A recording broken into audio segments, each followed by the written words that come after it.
नमस्कार दोस्तों। The art of letting गो एक प्रेरणादायक पुस्तक है जो हमें यह सिखाती है कि कैसे हम अपने अतीत की तकलीफ़ों, भावनात्मक बोझ और नकारात्मक से मुक्त होकर एक खुशहाल और शांतिपूर्ण जीवन जी सकते हैं।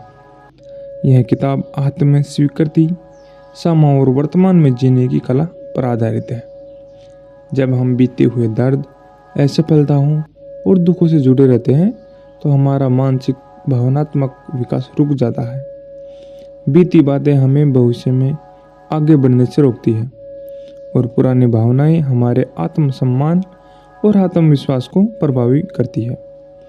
मनुष्य स्वभाव से भावनाओं से जुड़ जाता है, इसलिए किसी चीज़ को छोड़ना मुश्किल होता है।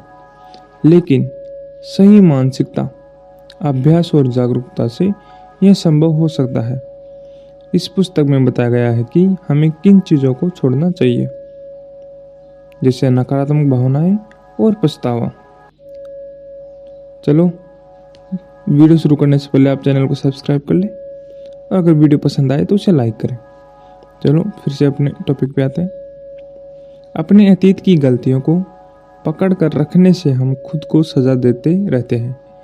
हमें अपनी गलतियों से सीखना चाहिए, लेकिन उन्हें अपनी ऊपर हावी नहीं होने देना चाहिए। इसके अलावा कुछ रिश्ते हमारे लिए हानिकारक होते हैं, लेकिन हम उन्हें छोड़ने से डरते हैं। टॉपिक्स: रिश्तों से बाहर निकलना आत्मसम्मान और मानसिक शांति के लिए जरूरी है। समाज की उम्मीदों को पूरा करने के लिए हमें खुद को नहीं खोना चाहिए। हमें अपनी खुशी और मानसिक शांति को प्राथमिकता देनी चाहिए। अतीत को छोड़ने और आगे बढ़ने के लिए हम महत्वपूर्ण उपाय भी इस पुस्तक में बताए गए हैं। सबसे पहले आत्म स्वीकृति और क्षमा बहुत जरूरी है। खुद को और दूसरों को माफ करने से हम अपने मन को हल्का और मुक्त महसूस कर सकते हैं। दूसरा, वर्तमान में जीना और आभार प्रकट करना हमें मानसिक शांति देता है। अतीत में जीने के बजाय वर्तमान में जीना सीखें और छोटी छोटी खुशियों के लिए आभार व्यक्त करें, जिससे सकारात्मकता बढ़ती है। ध्यान और मानसिक शांति के उपाय जैसे मेडिटेशन, योग, आत्मचिंतन करने से मन को शांति मिलती है।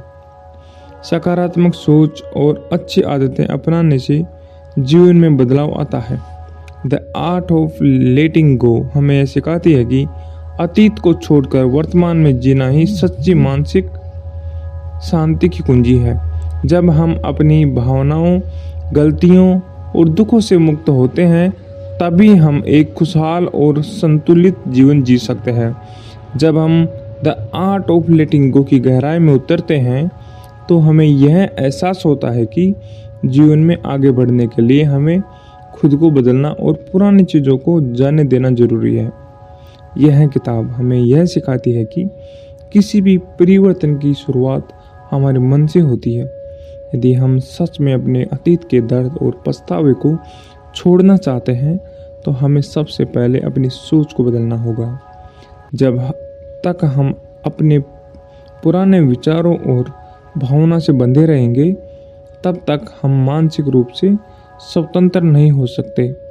इसलिए लेखक इस पुस्तक में बताते हैं कि छोड़ना केवल बाहरी प्रक्रिया नहीं है, बल्कि यह एक आंतरिक परिवर्तन है। छोड़ने की प्रक्रिया में पहला कदम स्वीकार करना। जब तक हम अपने अतीत की वास्तविकता को स्वीकार नहीं करेंगे, तब तक हम उससे मुक्त नहीं हो सकते।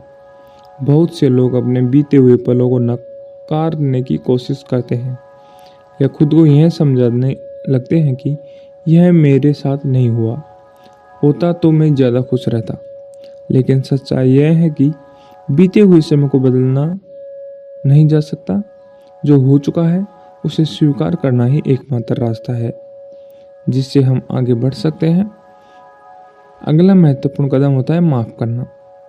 अक्सर हम दूसरों की गलतियों को पकड़कर बैठ जाते हैं और उनसे जुड़े दर्द को जानने नहीं देते। लेकिन लेखक कहते हैं कि माफ़ी किसी और के लिए नहीं बल्कि खुद के लिए होती है।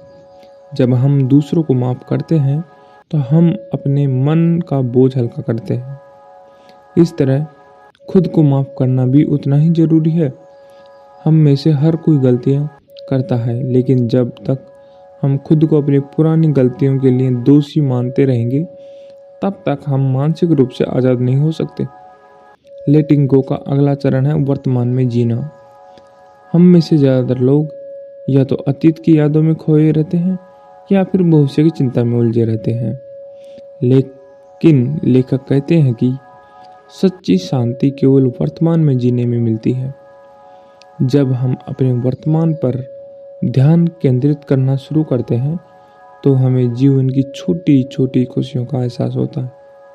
इसलिए हमें अपने जीवन में छोटे छोटे पलों की सराहना करनी चाहिए और हर दिन को पूरी तरह से जीना चाहिए। एक और महत्वपूर्ण पहलू जो इस किताब में समझाया गया है वह है नकारात्मकता और आत्मसंदेह को छोड़ना। कई बार हम अपने मन में नकारात्मक विचारों को जगह दे देते हैं, जैसे मैं यह काम नहीं कर सकता या मैं कभी सफल नहीं हो पाऊंगा।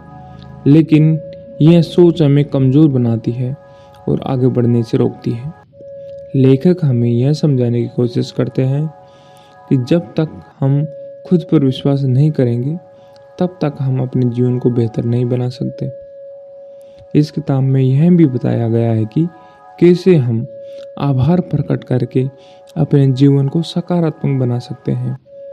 जब हम उन चीज़ों पर ध्यान केंद्रित करते हैं जो हमारे पास है तो हम ज़्यादा संतुष्ट महसूस करते हैं। हर दिन अपने जीवन की अच्छी चीज़ों के लिए आभार व्यक्त करना हमें खुश और मानसिक रूप से शांत कर रखता है। अंत में द आर्ट ऑफ लेटिंग गो हमें यह सिखाती है कि अतीत को छोड़कर आगे बढ़ने का मतलब यह नहीं कि हम अपनी यादों का अनुभवों को भुला दें, बल्कि इसका मतलब यह है कि हम उन अनुभवों से सीखें और उन्हें अपने विकास का हिस्सा बनाएं। यह पुस्तक हमें बताती है कि जब हम बीते हुए दर्द, असफलता हो, नकारात्मकता और डर को छोड़ देते हैं तो हम एक नई शुरुआत कर सकते हैं और अपने जीवन को पूरी तरह से जी सकते हैं। लेखक का संदेश यह है कि जीवन बहुत छोटा है, इसलिए हमें उसे पछतावे में नहीं बिताना चाहिए, बल्कि पूरी ऊर्जा और सकारात्मकता के साथ आगे बढ़ना चाहिए। तो द आर्ट ऑफ लेटिंग गो पुस्तक में हमने इतने पॉइंट सीखे हैं जो हमारे जीवन को बहुत ही बेहतर बना सकते हैं। तो आपको अगर ये वीडियो पसंद आया है तो वीडियो लाइक करें, चैनल सब्सक्राइब करें और बेल आइकन ऑन करें, जिससे सबसे पहले वीडियो आपको मिल सके। आपको इसमें कौन सा अच्छा लगा है पॉइंट वो आप कमेंट करें और आगे बढ़ते रहिए। मिलते हैं किसी नई वीडियो में। धन्यवाद।